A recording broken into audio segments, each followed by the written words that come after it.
Hi, ನಾನು ಸೌಮ್ಯ. ಎಲ್ರಿಗೂ ನನ್ನ ಪ್ರೀತಿಯ ನಮಸ್ಕಾರ ರೀ.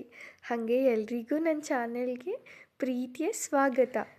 ಇದು ನನ್ನ ಫಸ್ಟ್ ವಿಡಿಯೋ. ನಾನಿಲ್ಲೇ ಅಕ್ಕಿ ರೊಟ್ಟಿ ಮಾಡ್ತಿದ್ದೆ. ಇದನ್ನು ಮಾಡೋದಕ್ಕೆ 2 ಈರುಳ್ಳಿ ಮತ್ತು 4 ಮೆಣಸಿನ್ಕಾಯಿನ ಸಣ್ಣಗೆ ಕಟ್ ಮಾಡ್ಕೊಂಡು ಇಟ್ಕೊಂಡಿರಬೇಕು. ಹಾಗೆ ಸೌತೆಕಾಯಿ ಮತ್ತು ಗಜ್ಜರಿನ ತುರಿದಿಟ್ಕೊಂಡಿರಬೇಕು. ಮೇಯ್ನಾಗಿ ಅಕ್ಕಿ ರೊಟ್ಟಿಗೆ ಮಸ್ತ್ ರುಚಿ ಕೊಡೋಕ್ಕೆ ಕಾರಣ ಏನಪ್ಪ ಅಂದರೆ ಸಬ್ಬಸಿಗೆ ಸೊಪ್ಪು. ಇದನ್ನು ಹಾಕಿದರೆ ಅದು ರುಚಿನೇ ಬೇರೆ ಇರ್ತೈತಿ. ಅದನ್ನು ಸ್ವಚ್ಛಂಗೆ ತೊಳ್ಕೊಂಡು ಸಣ್ಣಗೆ ಹೆಚ್ಕೊಂಡು ಇಟ್ಕೋಬೇಕು.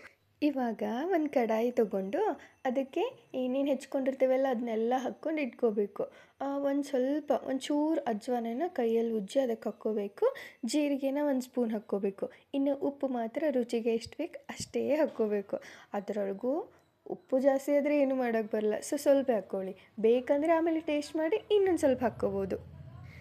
ಇದನ್ನೆಲ್ಲನೂ ಚೆನ್ನಾಗಿ ಮಿಕ್ಸ್ ಮಾಡಿಕೊಂಡು ಆಮೇಲೆ ಅದಕ್ಕೆ ಅಕ್ಕಿ ಹಿಟ್ಟು ಹಾಕ್ಕೋಬೇಕು. ಅಕ್ಕಿ ಹಿಟ್ಟು ಹಾಕ್ಕೊಂಡಾದಮೇಲೆ ಇನ್ನೊಂದು ಸತಿ ಎಲ್ಲನೂ ಚೆನ್ನಾಗಿ ಮಿಕ್ಸ್ ಮಾಡ್ಕೋಬೇಕು. ವಿತೌಟ್ ನೀರು ಇಲ್ಲದೇ ಮಿಕ್ಸ್ ಮಾಡ್ಕೊಂಡಾದಮೇಲೆ ಅದಕ್ಕೆ ಎಷ್ಟು ಬೇಕೋ ಅಷ್ಟು ನೀರು ಹಾಕ್ಕೊಂತ ಅದನ್ನು ನಾದ್ಕೊಂಡು ಅದಕ್ಕೆ ಮುಚ್ಚಳ ಮುಚ್ಚಿ ಒಂದು 5 ನಿಮಿಷ ತೆಗೆದಿಡಬೇಕು.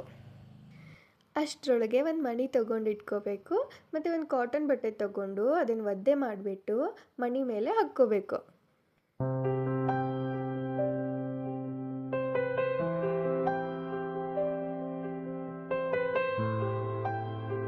ಹಂಚನ್ನ ಕಾಯಕ್ಕಿಡಬೇಕು.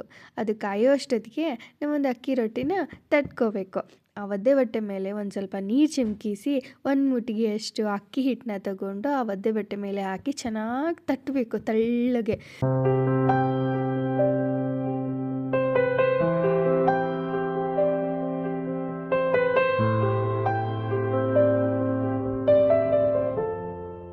ತಟ್ಟೆ ಆದಮೇಲೆ ಆ ಹಂಚು ಕಾಯ್ತಿರ್ತೈತಲ್ಲ ಅದಕ್ಕೆ 1 ಸ್ಪೂನ್ ಎಣ್ಣೆನ ಹಾಕಿ ಚೆನ್ನಾಗಿ ಎಲ್ಲ ಕಡೆ ಸವರಬೇಕು.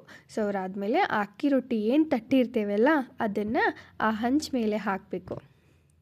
ಚೆನ್ನಾಗಿ 2 ಕಡೆನೂ ಎಣ್ಣೆ ಹಾಕಿ ಬೇಯಿಸ್ಕೋಬೇಕು. ಫೈನಲಿ ಅಕ್ಕಿ ರೊಟ್ಟಿ ರೆಡಿ. ಈ ರೆಸಿಪಿ ನಿಮ್ಗೆ ಇಷ್ಟ ಆಗಿದ್ದರೆ ಲೈಕ್ ಮಾಡಿ, ನಿಮ್ಮ ಫ್ರೆಂಡ್ಸ್ ಆ್ಯಂಡ್ ಫ್ಯಾಮ್ಲಿಗೆ ಶೇರ್ ಮಾಡಿ, ಹಾಗೆ ಸಬ್ಸ್ಕ್ರೈಬ್ ಮಾಡಿ.